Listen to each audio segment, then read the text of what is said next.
अस्सलाम वालेकुम dear students. आज हम डिस्कस करेंगे डॉन न्यूज़पेपर का एडिटोरियल जिसका नाम है डायर स्ट्रेट्स।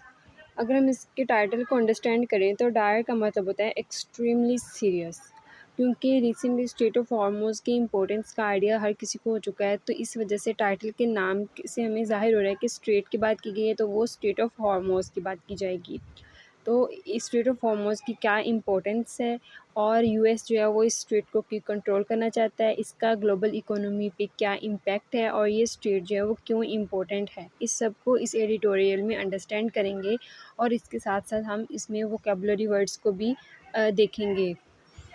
इस एडिटोरियल में हम अंडरस्टैंड करेंगे कि यूएस ईरान कन्फ्रंटेशन जो है वो बेसिकली स्टेट ऑफ हॉर्मोज़ के अराउंड है, क्योंकि स्टेट ऑफ हॉर्मोज़ स्ट्रेटेजिक इंपॉर्टेंस रखती है। अब इसकी इम्पोर्टेंस इस तरह है कि ये ग्लोबल ट्रेड में की रोल प्ले करती है, specially in the transport of hydrocarbons, और इंटरनेशनल वाटरवे है तो इसको यूएस और ईरान दोनों कंट्रोल करना चाहते हैं। इसके अलावा वो इसमें मेन बात यह आ जाती है कि टेंशन जो है वो मज़ीद फैल सकती हैं, मज़ीद फ्लड हो सकते हैं। क्योंकि लास्ट वीक ईरान ने एक शिप पे अटैक किया जो कि वो रूट यूज़ कर रही थी जिसकी उसको इजाज़त नहीं थी। अब इस सारी टेंशन के बाद जो है वो कहते हैं कि Islamabad MOU coming under a cloud means के वो भी डिस्टर्ब हो सकता है। द यूएस हैज़ हिट इस Iranian facilities close to the coast. अब ये सारी बात जो है वो अप्रैल सीज़ फायर से पहले की है, जब यूएस ने ईरान के फैसिलिटीज़ पे अटैक किए और हैवी बॉम्बिंग हुई अक्रॉस द कंट्री। ईरान ने जो थे वो रिस्पॉन्ड किया था by hitting US bases and infrastructure from Jordan to the GCC states. अब ऑन मंडे जो था वो American president Donald Trump declared, उन्होंने अब यहाँ पे उन्होंने कहा है कि उनकी जो कंट्री है मींस के यूएस जो है वो guardian of the Hormoz state है, होगी, मतलब वर्ड बी थी guardian of the Hormoz state. अब यहाँ पे अगर हम देखें कि वाई, अब इस क्वेश्चन के बाद हम अंडरस्टैंड क्वेश्चन को देखेंगे कि why US wanted to control it.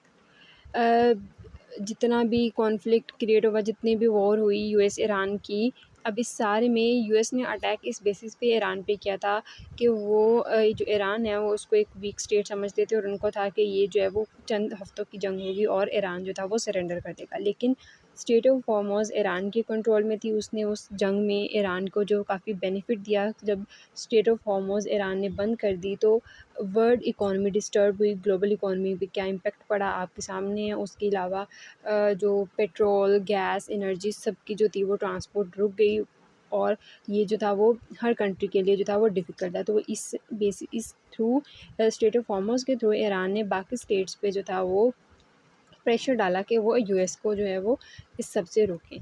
तो ये इम्पोर्टेंस थी स्टेट ऑफ हॉर्मोज़ की, और यूएस इसको इसलिए चाहता है कि जब स्टेट ऑफ हॉर्मोज़ यूएस के कंट्रोल में होगी तो वो ईरान को ईज़िली कंट्रोल कर सकेगा। और ईरान जो है वो स्टेट ऑफ हॉर्मोज़ यूएस के अंडर बिल्कुल भी नहीं देगा, क्योंकि वो उनके लिए इकोनॉमिकली और स्ट्रेटेजिकली जो है वो इम्पोर्टेंस रखती है।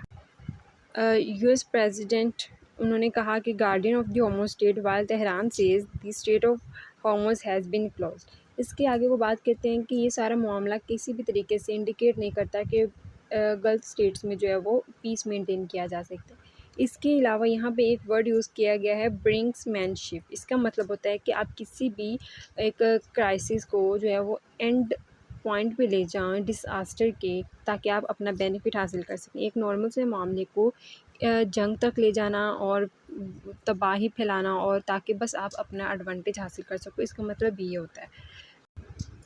If the brinkmanship continues a return to full scale war is inevitable. अब वो कहते हैं कि अगर ये मामला कि एक हल्के से क्राइसिस को जो है वो एज ऑफ डिसास्टर ले जाना अपने एडवांटेजेस के लिए, तो ये अगर कंटिन्यू रहा तो एक ऐसी वॉर स्टार्ट हो सकती है जिसको फिर अवॉइड नहीं किया जा सकता। There can be a little doubt about that the roots of this crisis lie in the unprovoked US-Israel aggression against Iran. No doubt कि US जो है उसको बैक सपोर्ट इसराइल दे रहा है और इसराइल को बैक सपोर्ट जो है वो US देता है, नो डाउट। इसमें अब ये कि मेन जो इशू था वो इसराइल को था ईरान के साथ, कि ईरान न्यूक्लियर वेपन्स बना रहा है और अगर उसने बना लिया तो वो इसराइल पर जो है वो अटैक कर देगा। तो उसने यूएस के थ्रू जो था वो अटैक करवाया है ईरान पे। अब इसमें ये है कि अब इन दोनों स्टेट्स को ये लग रहा था कि इन्होंने एक बड़ी जो चालाकी की है कि आयतुल्लाह अली ख़amenei और अली लरिजानी जो हैं उनके टॉप लीडर्स जो थे उनको एलिमिनेट कर दिया, आयतुल्लाह ख़amenei को शहीद कर दिया। तो इन्होंने जो है वो वेल प्लेड किया। बट जो इनकी और उनको लगता था कि इनके असैसिनेशन के बाद इस्लामिक रिपब्लिक जो है वो इम्प्लोड हो जाएगा, मीन्स कि वो कोलैप्स हो जाएगा। बट ये जो था ये उनके जो थे वो ओवर कॉन्फिडेंस था, उनकी हब्रिस थी। वाशिंगटन एंड टेल अवीव में have actually killed. No doubt कि यूएस इज़राइल ने जो था वो हर मुमकिन कोशिश की कि ईरान जो है वो सरेंडर कर सके। उन्होंने उनके लीडर्स को जो था वो शहीद किया और पूरी कोशिश की अपनी तरफ से कि वो वेल प्लेड करेंगे। But at the end US surrender और ईरान जो था वो उसको जो था वो मुकाबला करता रहा। Ali Larijani was a pragmatic, seasoned player who could have steered his country towards a dignified exit from the war। अब ये जो कहते हैं कि अली लारिजानी जो थे वो एक नो डाउट बहुत अच्छे लीडर थे कि उन्होंने जो है वो एक डायरेक्शन दी और अपनी कंट्री को जो है वो एक डिग्निटी, एक अच्छे तरीके से जो है वो वॉर से निकाल लिया। But today, many of those around the new supreme leader, particularly IRGC, means Islamic Revolutionary Guard Corps commanders, apparently believe in an eye for an eye when it comes to the US and Israel। अब वो कहते हैं कि आई to आई होना पड़ेगा अगर US Israel का मामला आएगा और उनको उनके अकॉर्डिंग जो है वो जवाब देना पड़ेगा। In order to save the peace process, Iran's political class need to take control of the narrative. Moreover, there must be flexibility within the Iranian establishment towards the Hormuz।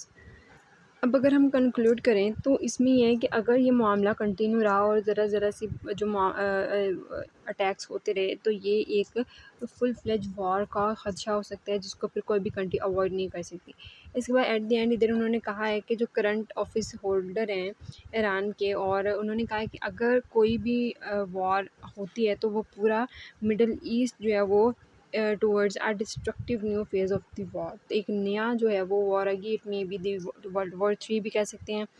तो इनको अवॉइड करना चाहिए, जो नेगोशिएशंस हुए हैं उनको continue रखना चाहिए, उनको जो है उनके अकॉर्डिंग सॉल्व करना चाहिए, वॉर से अवॉइड करना चाहिए।